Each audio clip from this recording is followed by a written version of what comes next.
Hello board gamers of the world, welcome again to the Curious Box. We are getting close to Christmas, so today is a day full of surprises. Are you ready?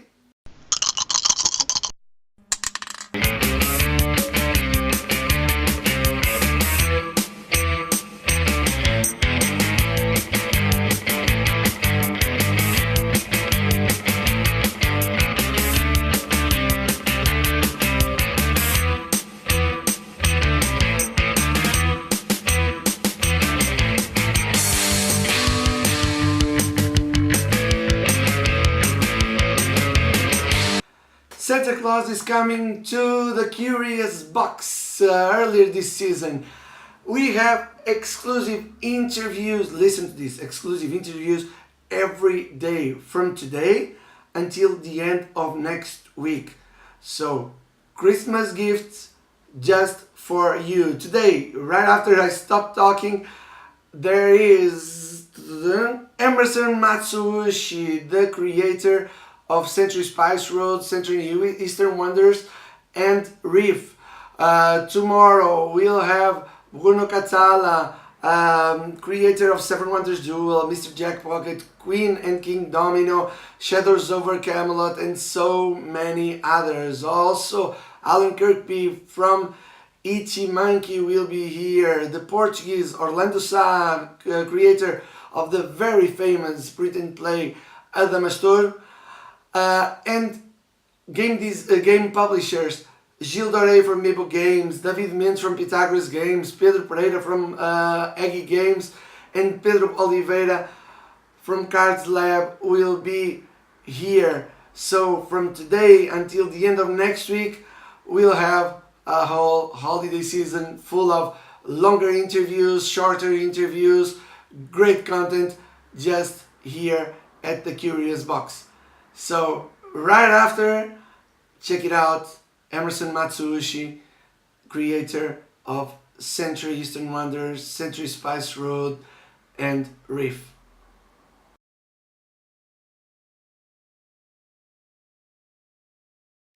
Hi Emerson, welcome to the Curious Box. My first question is, were you prepared for this success with Century?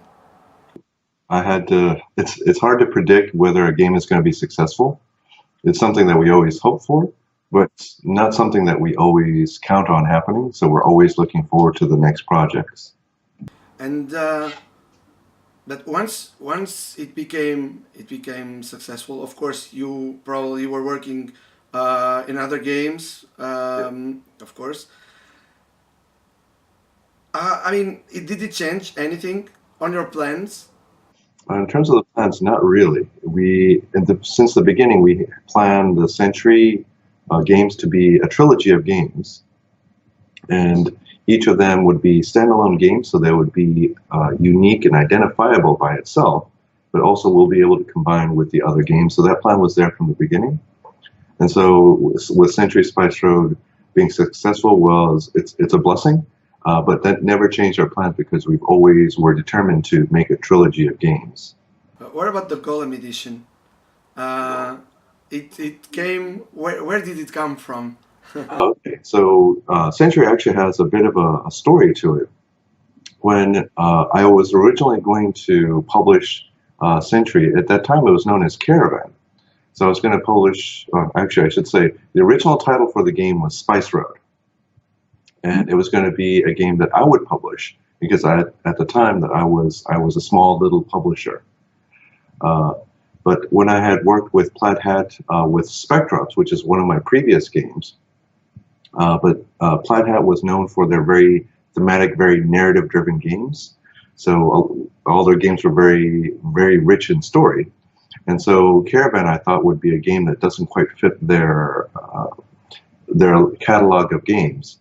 So, but after speaking with Colby, they were very interested in doing the game and partnering up again to do the game. So I decided, because I had such a good experience with them with the previous game, that I would partner up with them again. And then the name changed from Spice Road to Caravan. But then Plaid Hat Games got acquired by F2Z Entertainment, which was Z-Man and Philosophia, uh, and those brands. So when that happened, then it was going to be rebranded under Z-Man. But before that, Colby had the idea, Colby Dock from Plaid Hat Games, he runs Plaid Hat Games.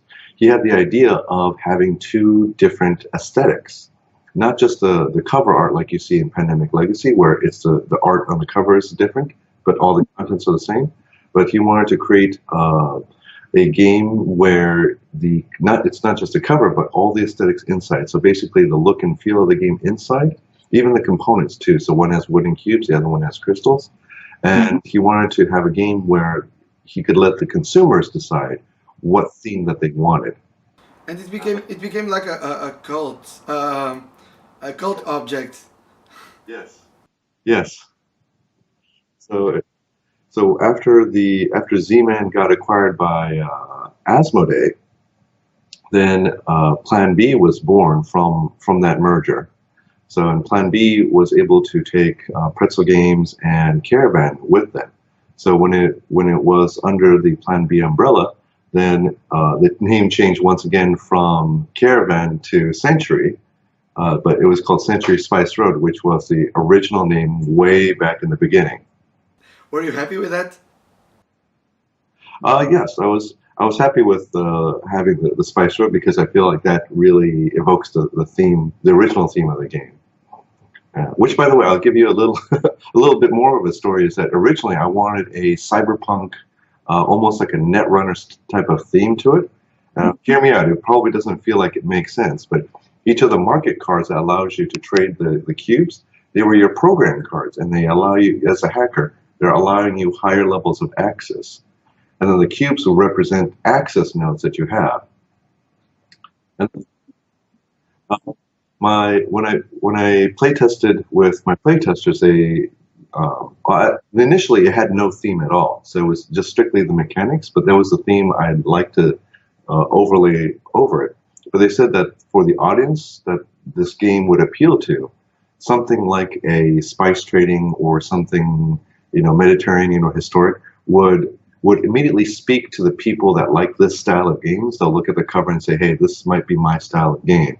Whereas if it had more of like a Netrunner type of theme, it may turn away people who like this style of game. So I thought that was very, very good advice. And so I changed the theme to more of a spice trading theme. You said you started creating the mechanics for the game. Okay, before you had a theme, Yes, right? that's correct. So,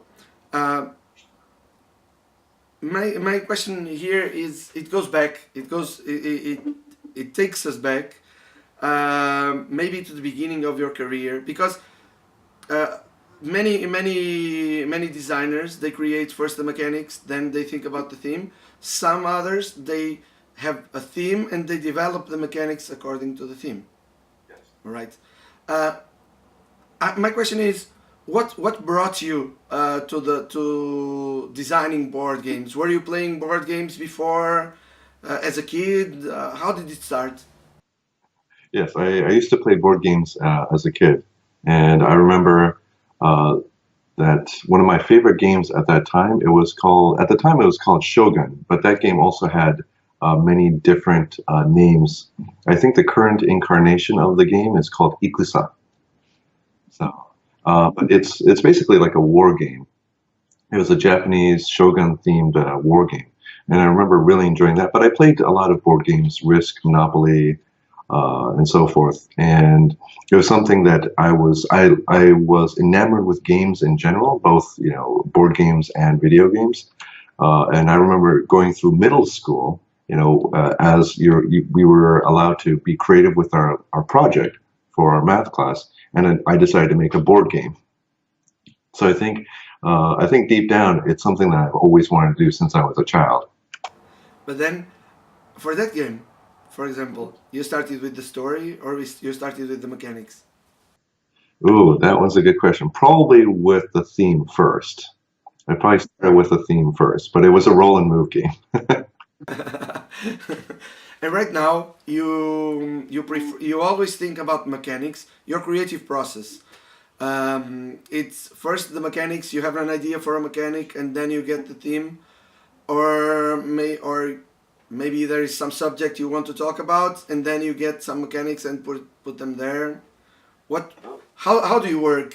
I've done both. So I've started so certain games I've started with a mechanic that I would find very interesting that can be expanded on, and that would fit a particular type of theme that I had in mind.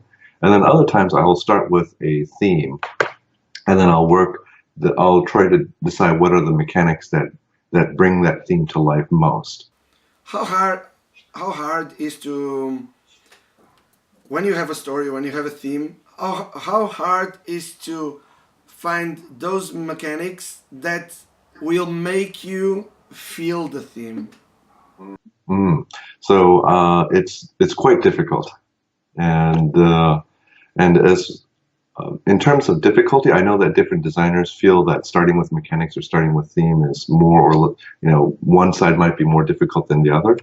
I find that having a theme and finding the perfect mix of mechanics is not necessarily difficult, but it takes the most time and effort to get to the point where you find that great match. How many games have you done professionally or not before before Century? Before Century, okay. Let's see. I had a small little card game, so that'll be one, two, three. Can you bring the boxes closer? Okay.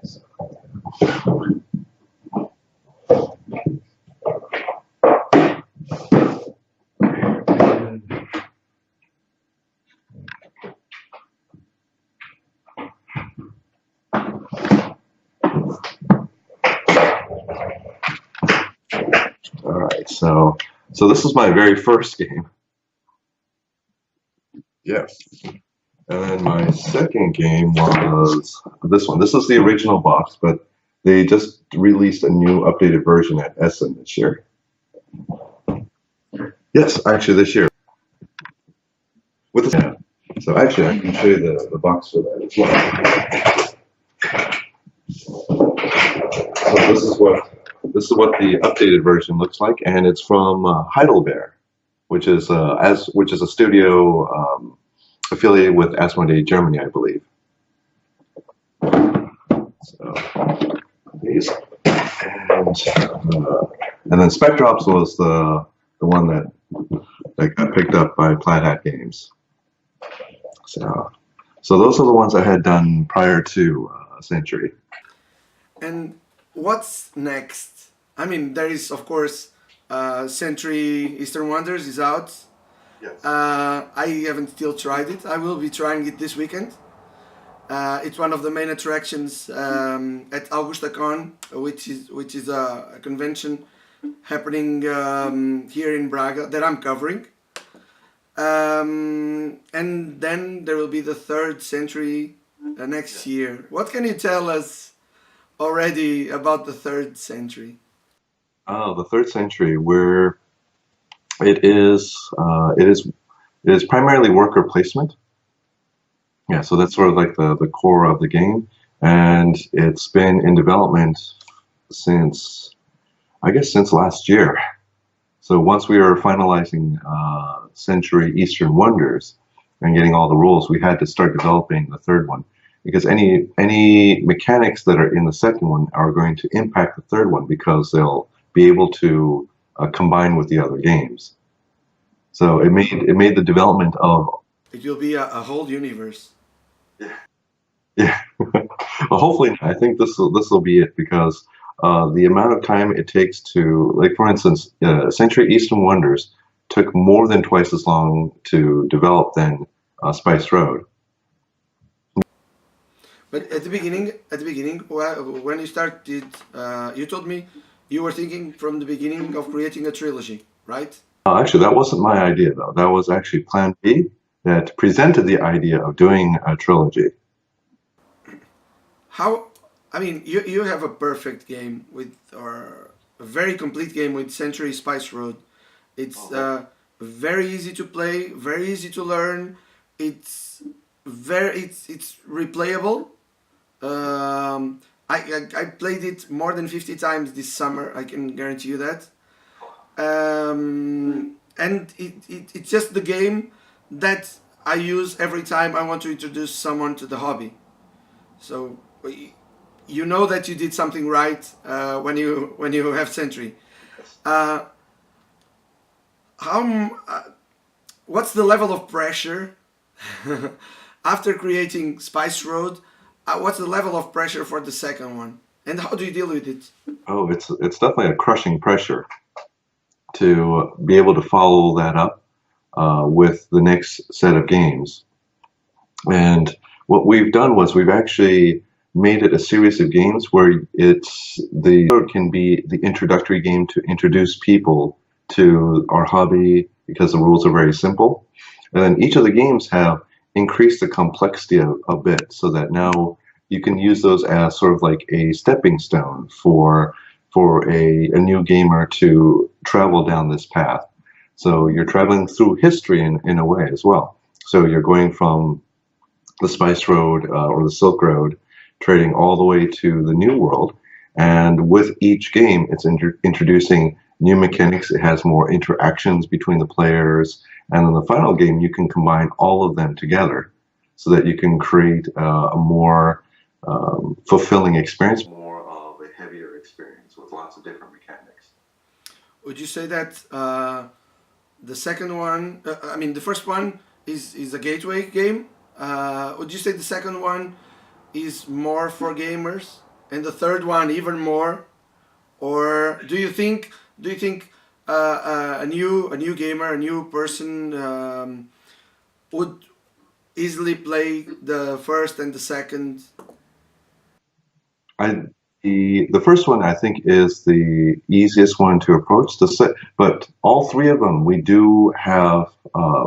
Our goal is to make the rules just a single sheet, double-sided single sheet, so that it's still the amount of rules is still very small.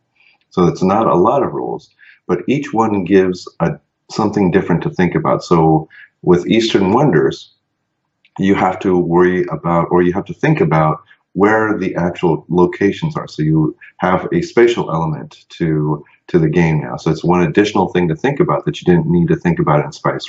And then in the third one, there's also something additional in there as well to think about that's not present in the first two. But we want people to feel like they get more value in each of the games because you'll be able to combine them with the previous ones.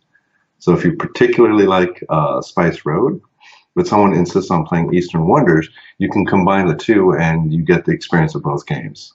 And when we have the third one, it's going to be possible to do the same. Yes, so in the third one, you can combine it with Century 1, you'll be able to combine it with Century 2. Is it possible to play it by itself without the first and the second? Absolutely, absolutely. And one of the challenges is to make the game a good game by itself, right? You want it to be able to stand on its own feet and be a game that people will play. And it's also going to have rules that are very approachable. So the rules aren't going to be very heavy.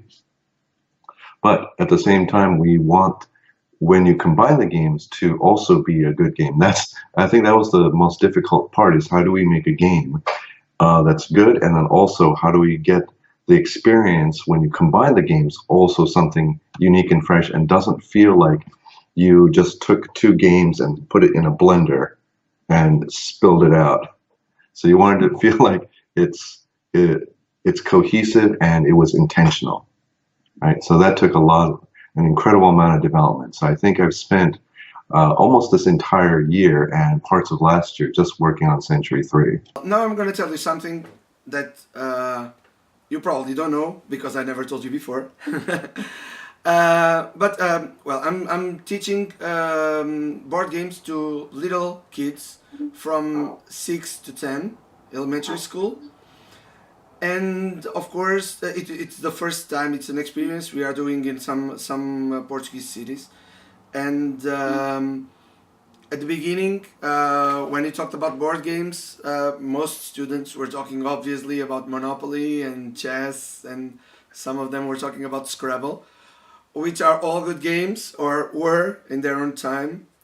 And it's funny that after so 2 months and a half later, um, I can easily say half of my students are or something like that. They are asking their parents Century for Christmas, It's wonderful to hear. and we are talking about little kids.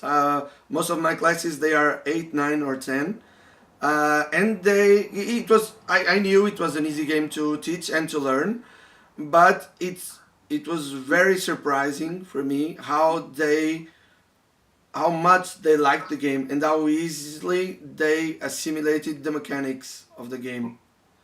Were you expecting to reach this also this younger audience? I've had success with my children with Spice Road. They enjoyed that game as well, but I wasn't sure how appealing it would be to children because the theme isn't very strong. It doesn't have superheroes or space aliens and things like that, or giant robots, which are the things that the kids kind of gravitate towards. And then you made Reef. Yes. So with Reef is also a very, very simple game. Well, I should say it's simple in terms of the rules. So the rules are very simple. There's only two things you can do. You can either take a card or you can play a card. So it's actually, mechanically, it's actually simpler than Spice Road, Century Spice Road. But I think that it requires a little bit more forward thinking. So when I played it with my children, my 8-year-old daughter, she understands the rules perfectly fine, but it's the forward planning and trying to optimize and score the most points. That was the part that was kind of eluding her. So I feel that even though the rules are simpler, I think that it requires more. I call it cognitive load, meaning like you have to think more in terms of scoring and the order in which you play. You have more to think about than in Spice Road, where Spice Road, it's very lenient. Each of the cards that you play will always give you something. Whereas in Reef, you could play cards with no benefit at all if you don't play them correctly. I have tried Reef a few days ago for the first time, and I played it a few times, so I could get the feeling of the game, and I was missing one thing, which is the player interaction. Interaction, yes. Yeah. I Of course we can take one card from the other we can take one card just to punish the other one. Let's say it like this. We can rob it, but while you're playing on your board and he's playing on its board. While you are playing Sentry, and of course they are not comparable games, but since you talked about it, I will put this question. While you're playing Sentry, lots of things you can do. They can interfere on the other player's game. In Century Spice Road? Yeah, in Spice Road, yes.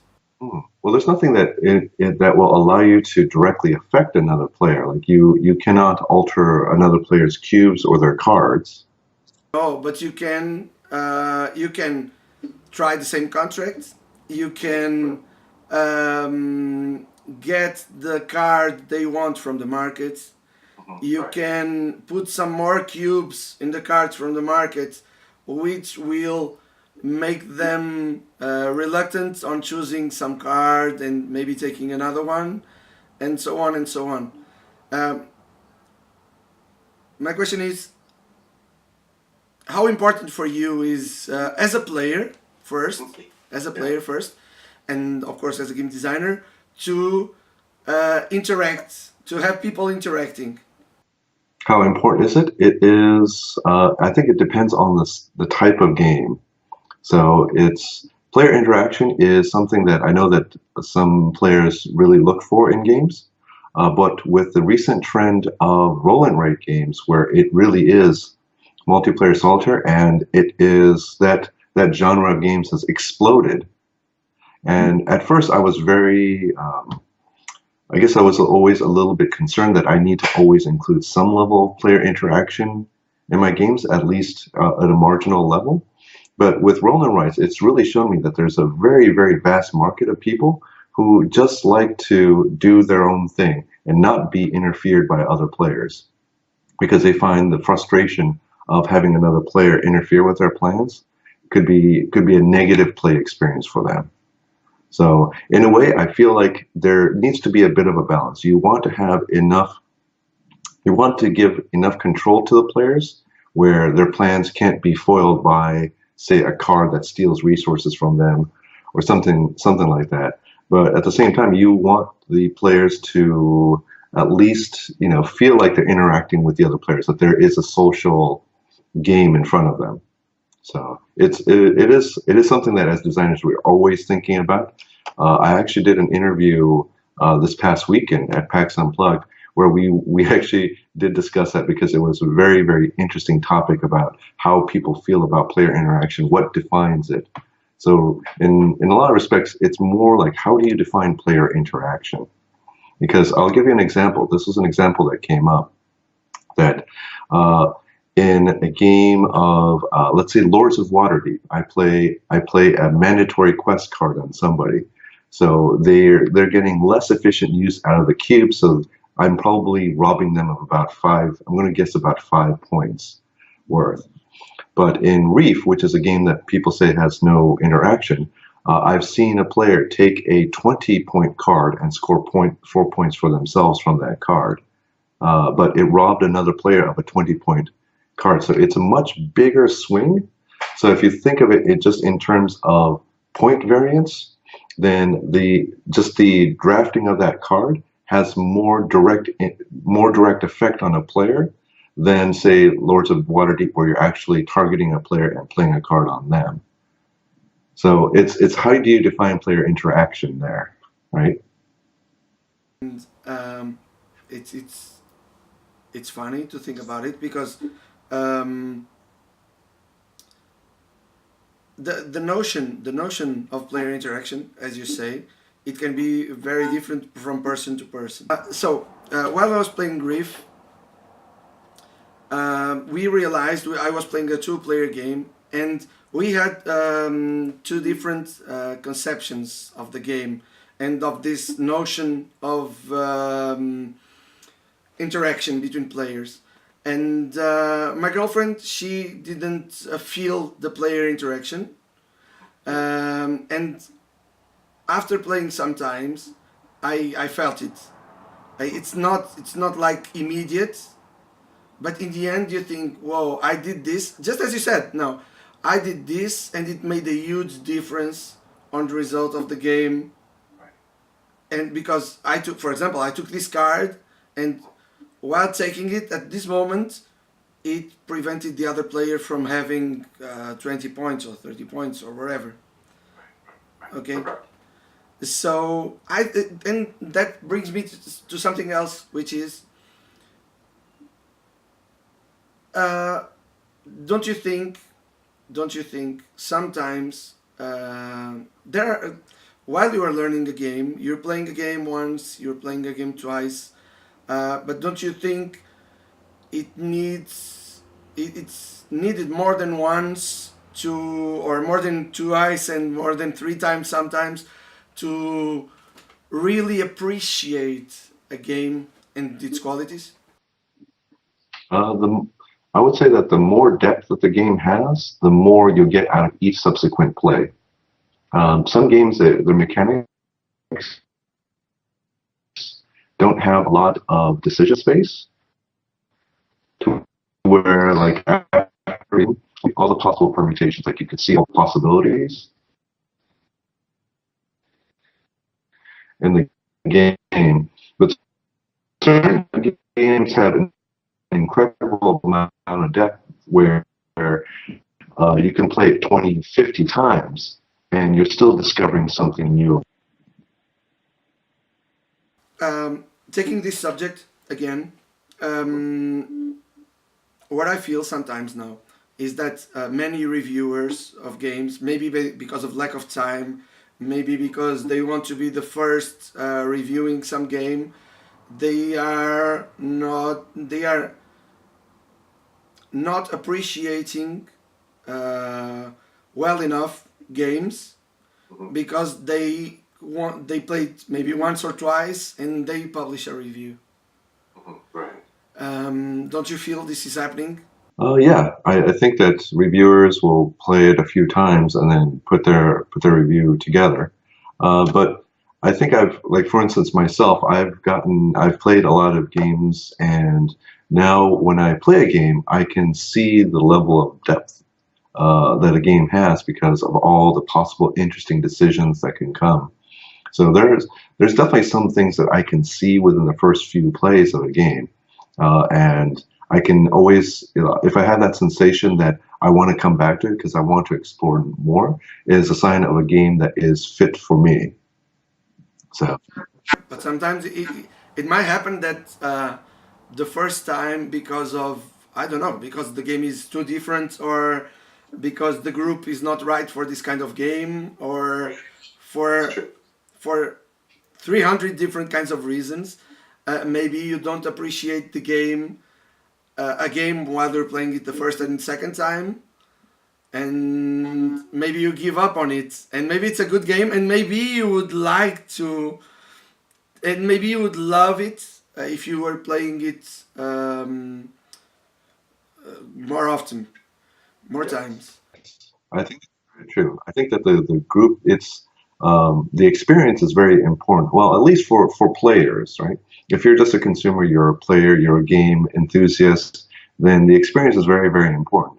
I think reviewers should probably take a stance that, regardless of the overall experience, they'll be able to tell if the game has good mechanics and it just wasn't a fit for the group that was playing it at that time. So I think that's also kind of a little bit of the responsibility of the reviewer to understand the context by which the game is being played. So, but yes, I mean, there's definitely cases where the play group can have a big influence on the overall experience and the review of the game. Absolutely. Right now we are going through this huge phase concerning board games everywhere, and it's becoming like a um, it's fashion now almost to play board games. It's everywhere, which is good. But no, but and one of the great things about this industry now are exactly the reviewers, the YouTubers. We can say it because they explain rules, and then we know the biggest obstacle for people to play games are it's probably reading rules. How do you see the industry in the next few years, the next 5 years? Oh, it's hard to see. It seems like the board game industry is growing. I don't think that it's going to ever get to the same level as say like video games, or it'll always stagger behind that particular industry, because with board games, the medium is still quite limited. Video games have the ability to immerse players that board games are just going to have a very tough time competing with. So in terms of like immersive storytelling and gameplay, video games just have so many more tools than board games do. But one thing that I love about board games is the pure simplicity of being able to create something fun with just cardboard pieces and plastic and wood. So I feel like it's the purest expression of defining fun and enjoyment in any other medium. What's next for you? Okay. Okay. What was recently announced is a new game that we're going to be releasing next year. Well, we're hoping to release next year, and that's going to be the Metal Gear Solid board game. Oh yeah. Yes. And it's coming when exactly? I don't have a date yet, so we just did a teaser announcement at the convention this past weekend called PAX Unplugged. So next year maybe. So we're shooting for next year. I mean, if the stars align, maybe at Gen Con next year. Right? And after that? Yeah. And how many games are you working? How many games am I working on at the moment? Yeah. Let me count. There's a list.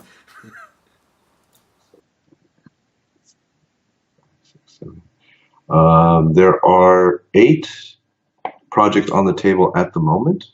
Including Metal Gear and Century 3. Yes. Although Century 3 is in a state where it's the publisher's development team are working on it at the moment, and artwork is being done. So my involvement will start to diminish as the product matures and it's ready to be printed or to be manufactured. So, but I have 8 particular projects, but each one has varying levels of commitment to them.